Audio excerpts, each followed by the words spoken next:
Assalamualaikum warahmatullahi wabarakatuh. Perkenalkan, nama saya Khalilah, NIM 3219007 dari jurusan Ilmu Hadis, Fakultas Usuluddin Adab dan Dakwah IAIN Pekalongan. Video ini saya buat guna memenuhi tugas ujian akhir mata kuliah Filsafat Ilmu, di mana saya akan mempresentasikan hasil dari mini riset saya tentang living hadis mencegah pandemi COVID-19. Nah, saya sendiri sudah melakukan wawancara kepada 15 responden. Nah, hasilnya akan saya paparkan sebagai berikut. Yang pertama, dari 15 responden yang saya wawancarai, 10 diantaranya itu mengatakan, sebagian besar dari mereka mengatakan bahwa pandemi COVID-19 ini atau virus COVID ini merupakan buatan dari Allah, kekuasaan dari Allah Subhanahu wa Ta'ala. Nah, kemudian mengenai hadisnya itu sendiri, mereka sudah mengetahuinya, namun ada beberapa dari mereka yang tidak hafal terkait hadis itu. Maka dari itu, hadis untuk mencegah penyebaran COVID-19, salah satunya adalah hadis yang diriwayatkan oleh Imam Ahmad. Bunyinya hadis yaitu Bismillahirrahmanirrahim.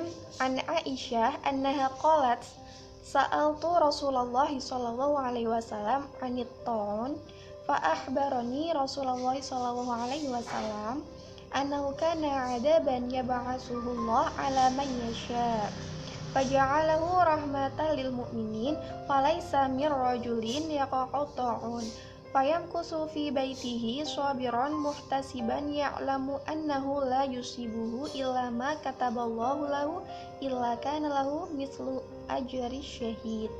Nah, apa arti dari hadis itu? Artinya diriwayatkan dari Imam Ahmad dari Siti Aisyah.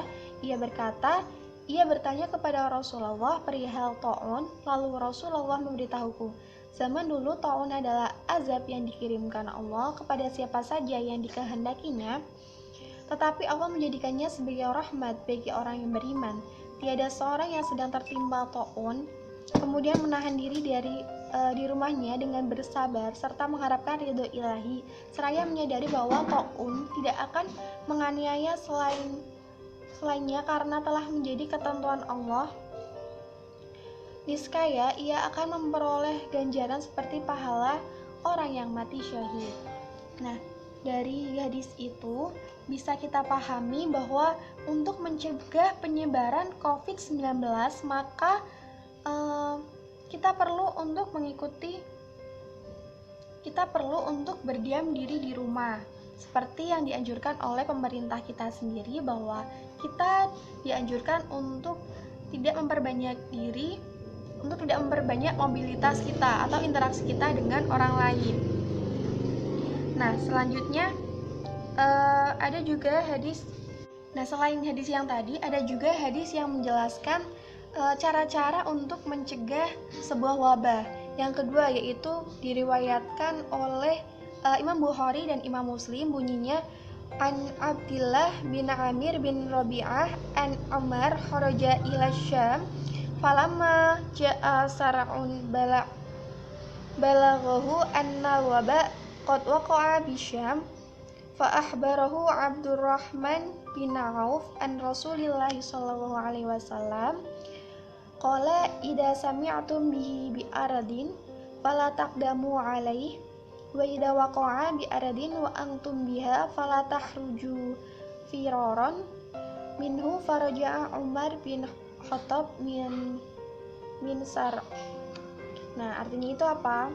Dari Abdullah bin Amr bin Rabi'ah, Umar bin Khattab radhiyallahu an menempuh perjalanan menuju Syam. Ketika sampai di Sar, Umar mendapat kabar bahwa wabah sedang menimpa wilayah Syam.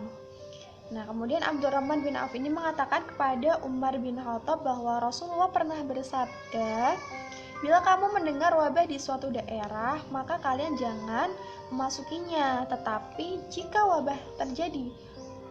jika terjadi wabah di daerah kamu berada, maka janganlah kamu meninggalkan tempat itu. Lalu Umar pun Umar bin Khattab pun berbalik arah meninggalkan wilayah Sa'd tadi. Nah, itu dari hadis ini kita berarti bisa menyimpulkan bahwa kita itu tidak perlu mendatangi tempat terjadinya wabah dan tidak diperbolehkan meninggalkan tempat terjadinya wabah ketika kita berada di wilayah yang terdampak wabah itu, ya, misalnya seperti itu. Nah, selanjutnya yang akan saya jelaskan itu terkait dengan pemahaman hadis tadi. Pemahaman hadis tadi bila dipahami dengan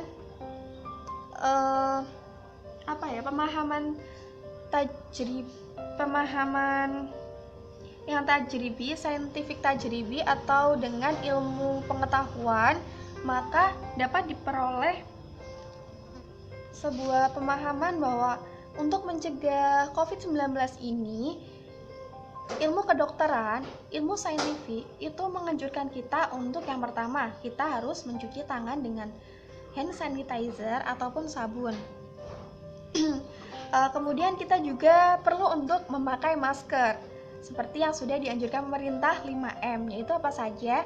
Memakai masker, mencuci tangan dengan sabun atau hand sanitizer, kemudian kita harus menjaga jarak minimal 1 meter atau 2 meter, kemudian kita harus menjauhi kerumunan, dan yang terakhir kita harus mengurangi mobilitas kita, interaksi kita dengan orang lain. Kenapa? Agar semua itu bisa mencegah penyebaran COVID-19 yang sedang jadi fenomena, menjadi sebuah pandemi di Indonesia, khususnya di Indonesia. Nah, seperti yang sekarang terjadi, adanya PPKM darurat. Nah, itu merupakan salah satu cara dari pemerintah itu sendiri untuk mencegah COVID-19 ini semakin tersebar kayak gitu. Nah, PPKM darurat itu sendiri apa tadi? Pembatasan kegiatan masyarakat. Nah, sedangkan hadis tadi ketika kita pahami dengan pemahaman burhani atau hikmahnya bahwa adanya pandemi COVID-19 ini, yang pertama, kita bisa meningkatkan kualitas ibadah serta kita bisa memperbanyak dzikir dan doa kepada Allah. Kemudian kita bisa juga menjaga kebersihan diri serta lingkungan kita. Itu hikmahnya. Kemudian kita juga bisa meningkatkan rasa solidaritas kita antar sesama. Misal ada teman kita atau keluarga kita, baik itu tetangga, bisa juga tetangga. Kita bisa menumbuhkan rasa solidaritas kita dengan membantu mereka, misalnya memberikan makan ataupun memberikan hal-hal yang mereka butuhkan, seperti itu.